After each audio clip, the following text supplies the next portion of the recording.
with Mike Graham. Talk Radio. Let us, without further ado, talk to Helen Dale, writer, lawyer, political commentator, and woman who's been blocked by a man who's written a book that they wish her to review. Helen, a very good morning to you.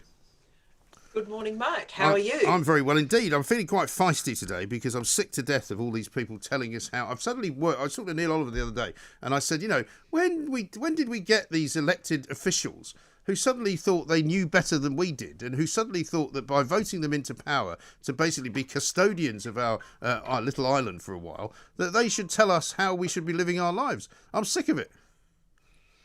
The nanny statism has been developing for a long time. And the problem, of course, is it's joined hands with coronavirus and the pandemic and unleashed a at least incipient desire to micromanage other people's lives and tell them how to live. Yes. And of course, it's been aided and abetted as barristers like Francis Haar and Adam Wagner have pointed out repeatedly. It's been aided and abetted by lack of parliamentary scrutiny. So all the MPs that we elect to do those jobs, to scrutinise legislation as it goes through Parliament, they've effectively just been bypassed. Yes. Well, We've produced a situation where Cabinet can bypass Parliament, basically. Yeah. But is it our fault, do you think, Helen? Because I've always had this slight suspicion that one of the reasons that we are where we are is because at some point or other in the early part of this century when Tony Blair was in charge, basically everything became very vanilla. Tony Blair wasn't really a left-winger. He wasn't really a right-winger. He was sort of somewhere in the middle. David Cameron suddenly emerged and he was more or less the same. You couldn't really tell the difference between the two of them. And it was a bit like management. It was sort of government by management rather than government by ideas. And there was no real political philosophy. There was no real conviction about anything. That's the classic case of technocracy. And it's the great danger of technocracy, which is that people... ideology ceases to matter. What works is what matters. And of course, that turns out to be a lot harder than people think it does. And this whole idea, and of course, it was exposed very badly at the beginning of the pandemic, that you can nudge people into behaving a certain way with relatively small interventions. And of course, that's all turned out to be a load of nonsense, and the studies are all terribly underpowered. And the people who came up with them often have tortured their data until it confesses to get the answer that they want. So I think that's true. And but there is a wider tradition, a wider problem of technocracy. And I finished up making the point in a recent piece where I said, if Brexit taught us nothing else, it's that the electorates expect their political parties to be different from each other and to have different values. Politics is in part about values. It's not just about who is, although those things are important, who is going to make sure all the potholes are filled, based on your previous guest's comment. Yes. But this is the thing. I wonder whether the ideologues of the world have taken over, not as politicians, but as kind of, pressure groups, as people and organisations who put pressure on governments to do things, because the government literally has no conviction, has no real sense of belief in anything in particular, and just does whatever happens to be coming along as the next big thing, and I use the green agenda that Boris Johnson seems to have adopted as evidence of that, because I know he's always been sort of slightly green around the gills. He introduced Boris Bikes when he was mayor of London and all of that. But this business of eat less meat, eat less fish, drive less, fly less, don't travel anywhere, walk around, go on a bike. I find it quite insidious. It's the micromanaging, and the green movement has bought into the technocracy. And as we discussed a couple of weeks ago, they're often really quite innumerate. They don't understand intermittency. They don't understand the dependence of renewables on non-renewable energy, and vast numbers of them most famously say that you can achieve all of these goals that they have, like net zero by 2050 and that kind of thing, without nuclear, which is complete nonsense. Yes. But part of it, and I've discussed this before on an American radio interview I did a couple of years ago when I was actually traveling to the US when I went to Los Angeles. And I did an interview on Ricochet, which is an American show. And I talked a bit about the problem of lobbyists and the fact that lobbying seems to attract very authoritarian personalities. And it doesn't matter what sort of lobbyists they are. I mean, so Greensill Capital's in the news, and that's got, and that's just gone down in a screaming heap. Because it was Australian originally, actually Queensland. It's from Bundaberg. It's a town that I've actually worked in. Right. So that's in the news at the moment. But the point is, all of these behaviours, they're developed by organisations who then single-mindedly seek to exert pressure on politicians and leaders. And they use social media to do it. But also, it's the very old-fashioned back scratching and palm crossing and greasing of hands in order, glad handing in order to get what they want. And to move from that onto the Richard Dawkins point, you can see what happens when these organisations, and it's worse in the United States than it is here, and it's worse here than it is in Australia, but it exists in every developed country. So they have them in France, they have them in Germany. A significant part of the vaccine rollout stuff up in the EU is because the French backed the wrong horse, right, because they wanted a national champion. They wanted Sanofi to come up with the vaccine, and then Sanofi couldn't.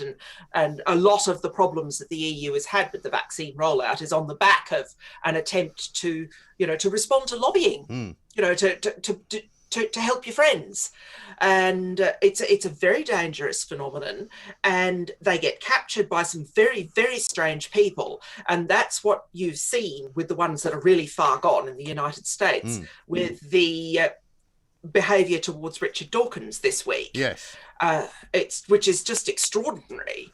And I do, but as I was saying... The worst thing about it is, though, Helen, and I'll let you explain it in a moment, is how unfortunately predictable it all is, and how unsurprised we all are that it's happened. Yes, that's the problem. We've accepted that this kind of technocracy and nanny stating and lobbying and jobs for the boys and mates having the ear of the Prime Minister or the President or whoever, we've accepted it as a new normal. And the thing is, you can't blame COVID for this, in the sense that COVID was a catalyst. It speeded up the reaction without causing it. Right. It's exactly as in chemistry with it if you did it in high school. And I did, but I wasn't very good at it, I'm afraid. Well, I stopped chemistry at O level, I have to say. Yeah, me too. I didn't keep it up. I mean, if I ever smell that horrible gas that goes through the Bunsen burner, I think it sets me off into a whole chain of terrible memories. Roost, but bad. It's not the Madeleine. It's high school chemistry. Yeah. But so what has happened in the US, and I do think it's important to stress that these are American organisations, not their British equivalents, is you've had American atheists, the Secular Coalition for America, and most notoriously the American Humanist Association, because they wrote a great screed about it, criticising, cancelling, disinviting, all the standard things that these organisations do, Richard Dawkins, and then in the case of the American Humanist Association, revoking an award that he won 25 years ago. Yes. Humanist of the Year. Right. Now, these are American organisations. They appear to have been captured by very strange people, the way a lot of lobbying outfits are. And they have responded to Dawkins doing what he does on Twitter, which is expecting people, and I think he's probably unwise to do this, which is expecting people to be able to have a civil conversation. The tweet that he did, a single tweet, is a few days ago. He tweeted, in 2015, Rachel Dolezal, a white chapter president of the National Association for the Advancement of Coloured People, was vilified for identifying as black. Some men choose to identify as women, and some women choose to identify as men. You will be vilified if you deny that they literally are what they identify as. discuss. Right. Now Dawkins, this is very Oxbridge in a lot of ways. Seems a relatively reasonable observation to make, doesn't it? And actually, on the side of that, I wonder whether the NAACP, as it's more normally known, is still called that, because I was led to believe that the phrase or the term coloured is now no longer supposedly to be used. Well, to their credit, they've not changed their name, because that organisation is storied and important in the history of the United States, and it would be a dreadful shame if they changed their name, because these were the people that led the civil rights movement, and supported Martin Luther King and that kind of thing. It would be a dreadful shame if they changed their name, because their name has real history. Yes. But I spelled it out because a lot of British people don't necessarily know it, because it is an American organisation, although it's a very famous one. Yes. And so you've got this weird, and also Dawkins is doing the Oxbridge thing, discuss. I mean, I went to Oxford. I sat a lot of exams up in schools, dressed in my silly penguin suit, because you have to turn up in subfusk, where discuss. Or analyze, or this is very common, and it's common on tutorial papers as well. So he's doing the very Oxbridge thing, which is not, probably Twitter isn't the place for it. He's expecting people to be able to argue like rational adults, and know what people on Twitter fling poo. Good luck with that. We all know this. Good luck with that. But he's also making a biological point, and hence his mentioning of Rachel Dolezal. Very briefly, and you can read Dawkins's books that go into the details of this. Yeah.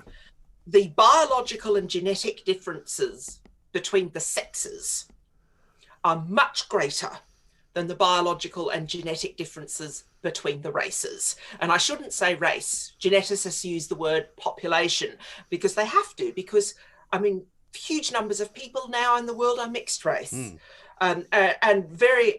And genetic ancestry, it was described to me by a geneticist I know who's very clever. Her name's Kat Arney, and she wrote a great book called Herding Hemingway's Cats, which I recommend, about cat genetics. Okay. Why are all tortoiseshells girls and things like that? Yes. And I'm sure there'd be loads of things in there that you wouldn't even have known if you weren't a cat lover. Yeah, and she described it as like one of those snow globes, the tchotchkes you used to get at tourism destinations. It had the Colosseum in it or something, and you shook it, and the fake snow would come down.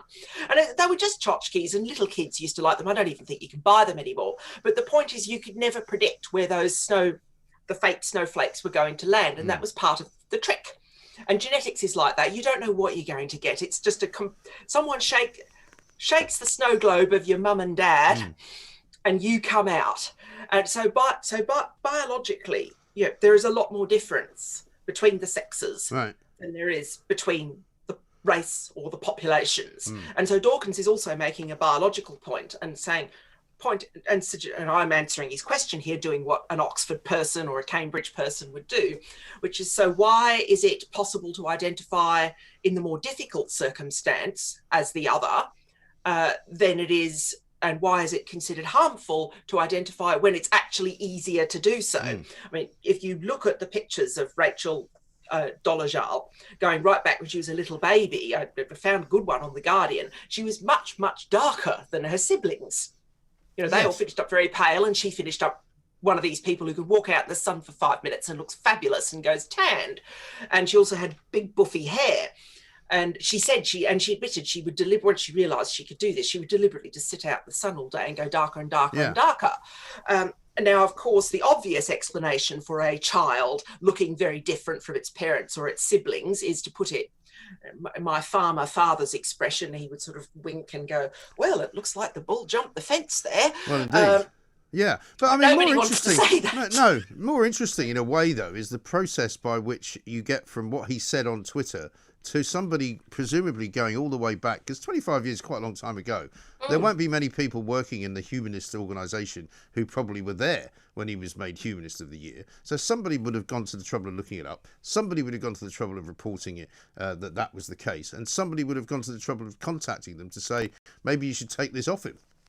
Yes, it's just extraordinary. Although there has been some continuity of personnel, and I tweeted it yesterday, and I'll probably tweet it again today. There's an excellent article by Stephen Knight, this journalist. He calls himself the Godless Spell Checker, and it's kind of a joke account, but he's been involved in skepticism and atheism and humanism for many decades.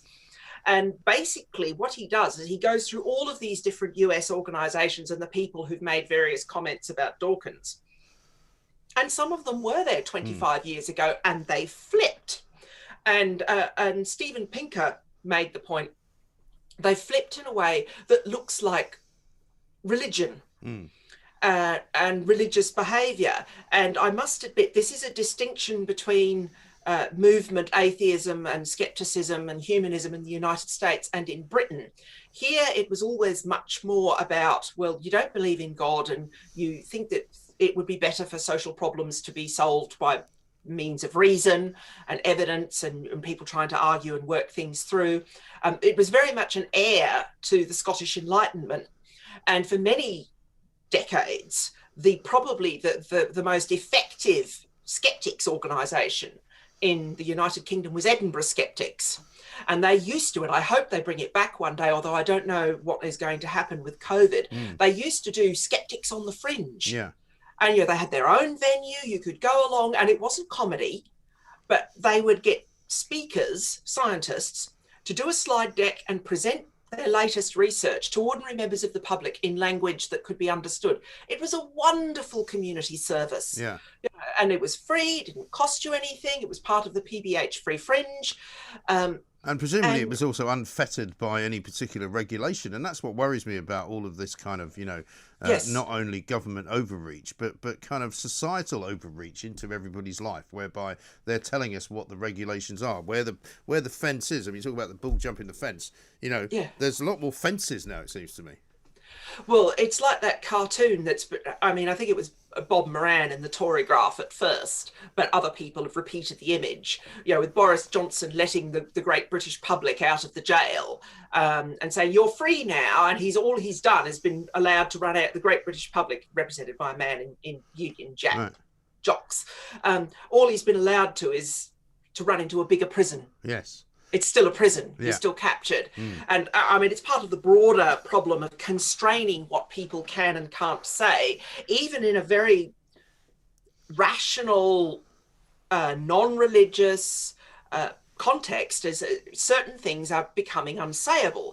And this was Pinker's point in his letter to the American Humanists Association, which the Free Speech Union has tweeted out this morning. And Professor Pinker just makes the point that you're engaging in religious behavior. This is traditionally how inquisitions work. This is, why Islam split into two major branches. It was the sort of thing that led to the Protestant Reformation. It's the sort of thing that led to people being burned at the stake. But sadly, we're out of time, Helen. I wasn't really checking the clock. We're out of time already. We didn't get to the blocking list. We'll do that next time. Helen Dale talking to us there about the ridiculous situation regarding Richard Dawkins, who's had a title of Humanist of the Year taken off him, even though it's 25 years ago when he got it, because of something he tweeted. Lots of you have got lots to say about Earth Day, by the way.